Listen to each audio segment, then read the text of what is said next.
Muy buenos días. Hoy en nuestra guía devocional tenemos la lectura en Marcos capítulo 7, versículos 14 al 17. Y llamando a la multitud les dijo: Oídme todos y entended. Nada hay fuera de la persona que al entrar en ella la pueda contaminar. Más bien, lo que sale del interior de la persona es lo que contamina a la persona. Si alguno tiene oídos para oír, que oiga. Luego tenemos en Juan, capítulo 1 y el versículo 14. Y la palabra se encarnó y habitó entre nosotros, y vimos su gloria, la gloria que le corresponde como Hijo único del Padre, lleno de gracia y de verdad. Y luego Juan, capítulo 8, versículo 31 al 36. Entonces Jesús se dirigió a los judíos que habían creído en él. Si vosotros permanecéis en mi palabra, seréis verdaderamente mis discípulos. Conoceréis la verdad y la verdad os hará libres. Le respondieron: somos descendientes de Abraham y jamás hemos sido esclavos de nadie. ¿Cómo dices tú, seréis libres? Jesús replicó: os aseguro que todo el que comete pecado es esclavo del pecado. Y el esclavo no permanece en la casa para siempre, pero el Hijo sí. De manera que si el Hijo os libera, seréis verdaderamente libres. Nos ha llamado ayer la atención la dureza de la respuesta de Jesús a los fariseos. Pero si repasamos la forma en que Jesús les habla, descubriremos que lo hace así porque ellos ya han tomado su decisión en cuanto a su persona y no preguntaban buscando respuestas con sinceridad, sino buscando argumentos para anular su enseñanza y mantener a las gentes del pueblo bajo el yugo esclavizante de un legalismo atormentador, vacío y completamente ajeno al corazón de Dios.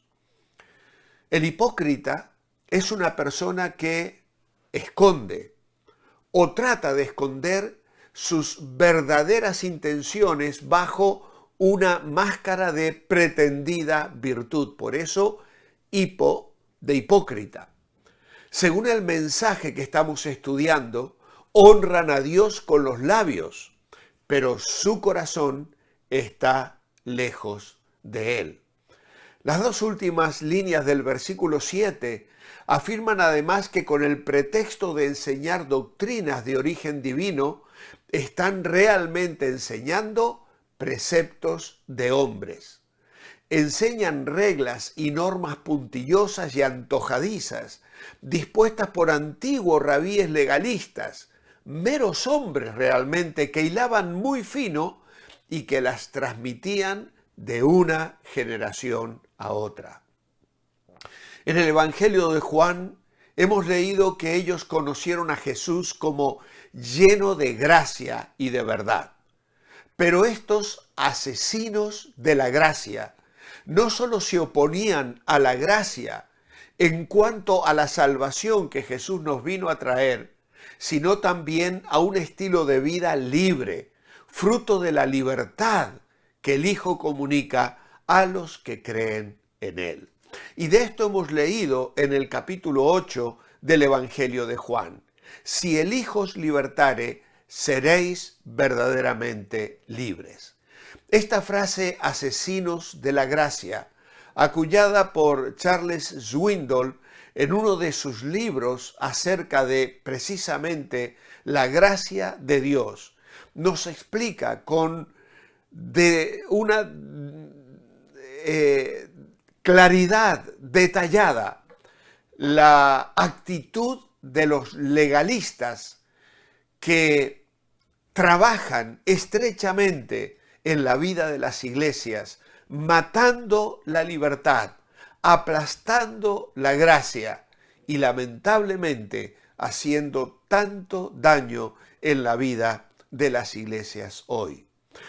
Estos legalistas estos asesinos de la gracia, estos fariseos que iban detrás de Jesús procurando quitarle autoridad, minar la confianza que los propios discípulos estaban comenzando a experimentar en Jesús. Con sus límites estrechos, mataban la libertad. Con sus formas establecidas, mataban la espontaneidad. Con su exclusividad, mataban la productividad, ya que la salvación estaba solo al alcance de los judíos. Y con su severidad, mataban la alegría. Con sus siempre se hizo así, mataban la creatividad. Y lamentablemente hoy, estos asesinos de la gracia, con sus formas establecidas, matan la espontaneidad.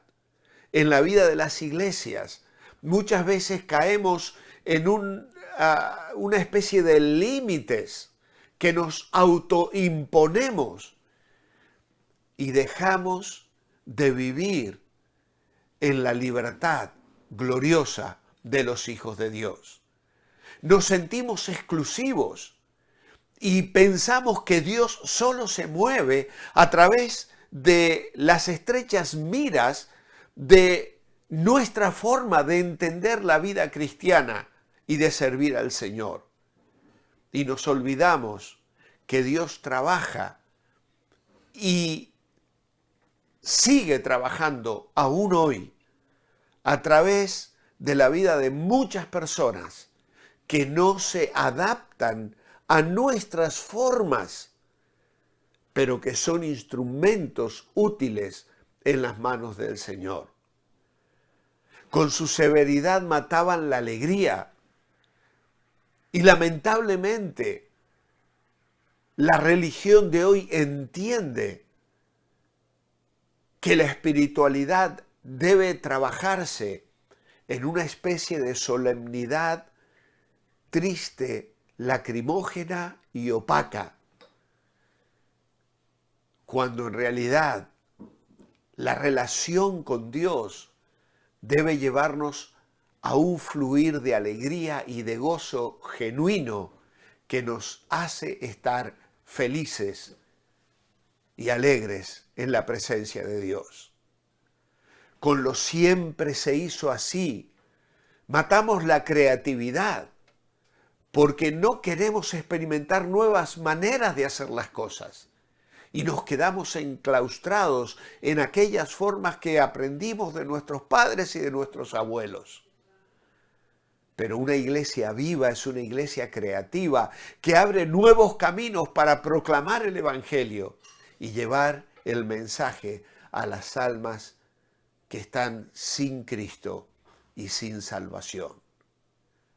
Así también, en esta ocasión frente al Señor Jesús, estos piadosos, entre comillas, críticos, pretendían estar muy preocupados por algo que decían era la infracción de un estatuto divino que les había sido transmitido. Pero en realidad lo que ellos querían aniquilar era al mismo Hijo de Dios. Un hipócrita entonces es engañoso, fraudulento, falso, una serpiente escondida entre matorrales, un lobo vestido de oveja. ¿Por qué? Porque pretende ser lo que no es. Por supuesto que su adoración a Dios es vana, totalmente inútil, y esto por dos razones. Primero, porque su énfasis es erróneo, y en segundo lugar, porque la actitud de su corazón es falsa, según lo indica aquí el Señor Jesús. Hoy, el mismo legalismo amenaza la vida de los creyentes. Y hoy, como ayer, lamentablemente, raras veces se les pone en evidencia. Enfrentamos herejías teológicas, pero convivimos con los que nos manejan, murmuran y manipulan la vida en las congregaciones, tolerando su intolerancia, permitiendo que juzguen a otros, disimulando sus tácticas agresivas y justificando su estrechez mental. Y todo en esto en áreas de una mala manera de entender Romanos y 14 y 1 Corintios, porque claro, son los hermanos débiles y los tenemos que tolerar. No, no son débiles, son hermanos caprichosos que no han querido madurar espiritualmente y son un freno para la iglesia de Dios. Que allí se queden, cuidando las piedras, pintando las paredes de antaño, mejorando los edificios, pero sin verdadera vida espiritual, sin verdadero gozo en el Señor, sin ser instrumentos que proclaman el evangelio de vida y de salvación. Ese es el legalismo estrecho de los que viven anclados en el pasado y no se dan cuenta que Dios es un Dios de hoy, de vida, de libertad, de gozo, de productividad. Oh, que el Señor nos guarde de no caer en sus redes.